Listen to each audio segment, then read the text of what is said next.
जसं काही माझ्या अनिकाला दुसरे कोणी मित्रमैत्रिणीच नाहीयेत असं नाहीये, आहेत.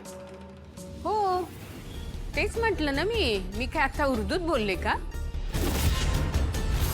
माझ्या माहितीप्रमाणे अनिकाला फक्त 3-4 मित्रमैत्रिणी आहेत. कारण ती मित्रमैत्रिणी निवडताना एकतर तिच्या स्टेटसला शोभतील असेच निवडते किंवा तिच्या होला हो करणारे निवडते. मग त्या 3-4 जणांच्यासाठी एवढ्या सगळ्या गिफ्ट्स म्हणजे गणित जरा चुकतंय ना?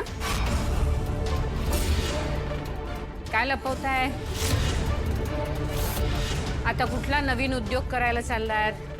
बोला बोला. अगं नाही तिला अनिकाला तिला तिच्या काही मित्रमैत्रिणींना गिफ्ट द्यायची होती, अशी गिफ्ट. आणि बहिणी तूच म्हणतेस ना, माणसाने कसा दानधर्म करावा माणसाने. मग हे काय दानधर्मच तर करते एवढंच. अच्छा, असं का? पण नक्की काय ते ठरवा. दानधर्म करायचा आहे अनिकाला का गिफ्ट द्यायचे? कारण दोन्हीमध्ये फरक असतो.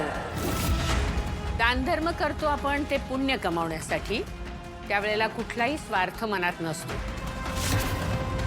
पण अनिका गिफ्ट देणार म्हणजे त्या पाठीमागे तिचा काहीतरी उद्देश असणार, तिचा कुठला तरी स्वार्थ असणार, हो ना? अरे काय वहिनी तू ना म्हणजे कधीतरी असं काही,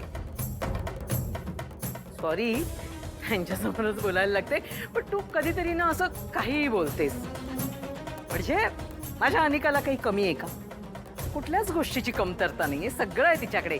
म्हणजे बंगला आहे, गाडी आहे, पैसा आहे, मोबाईल आहे, सगळं तर आहे ना.